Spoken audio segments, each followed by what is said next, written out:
దేశవ్యాప్తంగా ఇప్పటికే పలు రాష్ట్రాల్లో ఎన్నికలు ముగియగా త్వరలో హర్యానాలో అసెంబ్లీ ఎన్నికల సందడి నెలకొననుంది. 90 శాసనసభ స్థానాలున్న ఆ రాష్ట్ర అసెంబ్లీ గడువు ఏడాది నవంబర్ 3న ముగియనుంది.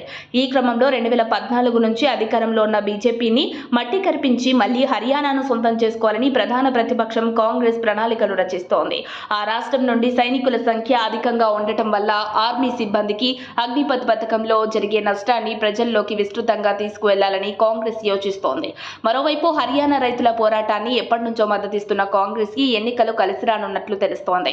మరోవైపు ఇటీవల యూపీ, హర్యానా మహిళా రెసిడెంట్లపై లైంగిక వేధింపులకు పాల్పడిన బీజేపీ నేత బ్రిజ్ భూషణ్ అంశాన్ని కాంగ్రెస్ ఎన్నికల్లో అస్త్రంగా మార్చుకోవాలని భావిస్తోంది. ఇక హర్యానాలో ఎన్ని పార్టీలున్నా ప్రధాన పోరు మాత్రం కాంగ్రెస్, బీజేపీ మధ్య ఉంటూ వస్తోంది. హర్యానా అసెంబ్లీలో 90 స్థానాలకు గాను ప్రస్తుతం బీజేపీకి 41, కాంగ్రెస్కు 30, జేపీపీకి 10, ఐఎన్ఎల్డీ, హెచ్ఎల్పీ పార్టీలకు చెరో సీటుండగా మరో 6 ఇండిపెండెంట్ ఎమ్మెల్యేలుగా ఉన్నారు.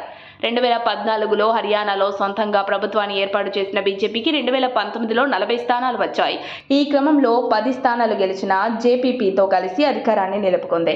2019 లోక్సభ ఎన్నికల్లో కాంగ్రెస్ ఒక్క స్థానాన్ని గెలుచుకోలేకపోయింది. అయితే తాజాగా లోక్సభ ఎన్నికల్లో బీజేపీ 10లో 5 స్థానాలే గెలవగా మిగిలిన 5ని కాంగ్రెస్ హస్తగతం చేసుకుంది. దీంతో హర్యానా కాంగ్రెస్లో సరికొత్త జోష్ నెలకొంది. కాంగ్రెస్ బలపడుతుండటంతో హర్యానాలో కమల వికాసం కష్టమేనా అన్న చర్చ నెలకొంది. 2024లో జరిగిన పార్లమెంట్ ఎన్నికల్లో కాంగ్రెస్కు రైతులు, దళితులు మద్దతుగా నిలిచారు. ఈ పరిణామంతో తాము బలపడ్డామని విశ్లేషించుకున్న కాంగ్రెస్ మరింత ఉత్సాహంతో కమలనాథుల్ని ఢీకొట్టేందుకు సిద్ధమైంది. హర్యానాలో మోదీ మాన్యా వంటివి ఫలించవని కాంగ్రెస్ భావిస్తోంది. 2019లో బీజేపీ ప్రభుత్వాన్ని ఏర్పాటు చేసేందుకు సాయపడి కింగ్ మేకర్గా నిలిచిన జేజేపీ ఇప్పుడు బీజేపీకి దూరమైంది. హర్యానాలో బీజేపీ ప్రభుత్వాన్ని కూల్చివేసేందుకు ఈసారి కాంగ్రెస్కు సహాయం చేసేందుకు తాము సిద్ధమని జేజేపీ ఆ మధ్య ప్రకటించడం హస్తం పార్టీకి కలిసి వచ్చే అంశంగా కనిపిస్తోంది. ఇక హర్యానాలో సొంతంగా పోటీ చేస్తామని ఇండియా కూటమిలో భాగస్వామి అయిన ఆమ్ ఆద్మీ ప్రకటించింది.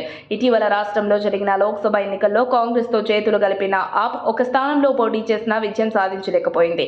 ఈ క్రమంలో అసెంబ్లీ ఎన్నికల్లో ఆప్ను దూరం చేసుకున్నా పెద్దగా నష్టం లేదని కాంగ్రెస్ భావిస్తున్నట్లు తెలుస్తోంది. హర్యానాలో అక్టోబర్ 1న ఒకే దశలో అసెంబ్లీ ఎన్నికలు జరగనున్నాయి.